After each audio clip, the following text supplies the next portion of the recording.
President Donald ট্রাম্পের সাথে আলাস্কায় সময়োপযোগী ও ফলপ্রসূ বৈঠক হয়েছে বলে জানিয়েছেন রাশিয়ার প্রেসিডেন্ট ভ্লাদিমির পুতিন। শনিবার ক্রেমলিনে রাশিয়ার মন্ত্রিসভার সদস্য ও নিরাপত্তা কর্মকর্তাদের সঙ্গে ব্রিফিংয়ে এই কথা বলেন তিনি। পুতিন জানান, ট্রাম্পের সাথে তিনি পারস্পরিক সহযোগিতার সব ক্ষেত্র নিয়ে আলোচনা করেছেন। এদিকে ট্রাম্প পুতিনের বৈঠকটিকে ভবিষ্যৎ শান্তি চুক্তির পথে গুরুত্বপূর্ণ পদক্ষেপ হিসেবে দেখছেন অনেক রাজনৈতিক বিশ্লেষক। তবে কেউ কেউ মনে করছেন, ইউক্রেন যুদ্ধে কোনো ইতিবাচক পরিবর্তন আনতে পারেনি বৈঠকটি। আলাস্কায় শুক্রবারের বৈঠকে ইউক্রেন যুদ্ধবন্ধের বিষয়ে উল্লেখযোগ্য কোনো সমাধানে পৌঁছতে না পারলেও প্রেসিডেন্ট ডোনাল্ড ট্রাম্পের সাথে সময়োপযোগী ও কার্যকর বৈঠক হয়েছে বলে জানিয়েছেন রাশিয়ার প্রেসিডেন্ট ভ্লাদিমির পুতিন।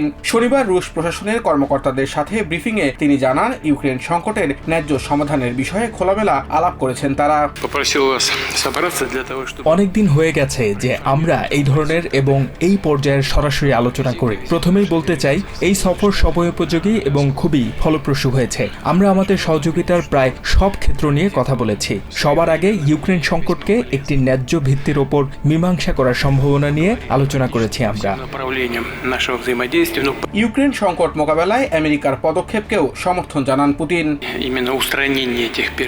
আমরা অবশ্যই আমেরিকান প্রশাসনের অবস্থানকে সম্মান করি, যারা দ্রুত যুদ্ধ বন্ধ করার প্রয়োজনীয়তা অনুভব করছে।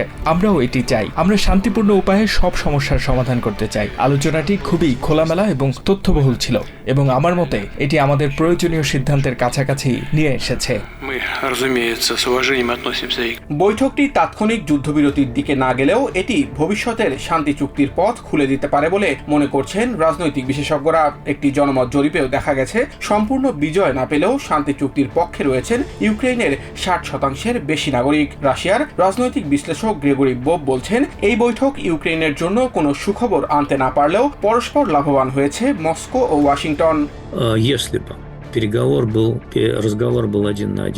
তিনি বলেন, এই বৈঠকে মধ্যপ্রাচ্য বিষয়ক বিশেষ দূত স্টিভ উইটকফ ও স্টেট সেক্রেটারি মার্কো রুবিও যোগ দেওয়ায় ট্রাম্পের থেকে বাড়তি সুবিধা নেওয়ার সুযোগ পাননি পুতিন। অন্যদিকে আমেরিকার নিষেধাজ্ঞার হাত থেকে বাঁচার জন্য কিছুটা সময় পেয়েছে রাশিয়া। ইউক্রেন রাশিয়া শান্তি পরিকল্পনা হিসেবে ট্রাম্পের ভূমি বিনিময়ের প্রস্তাবের সমালোচনা করে আরেক রাজনৈতিক বিশ্লেষক স্টেফানি বেকার বলেন, এটি আসলে রাশিয়ারই পুরনো চাল। পুতিনের কোনো প্রতিশ্রুতি বিশ্বাসযোগ্য নয়। ইউক্রেনে আমেরিকার সাবেক রাষ্ট্রদূত স্টিফেন পিফার মনে করেন, ট্রাম্প ও পুতিনের এই বৈঠক ইউক্রেন যুদ্ধের অবসানে কোনো ইতিবাচক পরিবর্তন আনতে পারেনি, বরং রাশিয়ার অবস্থানকে আরও শক্তিশালী করেছে।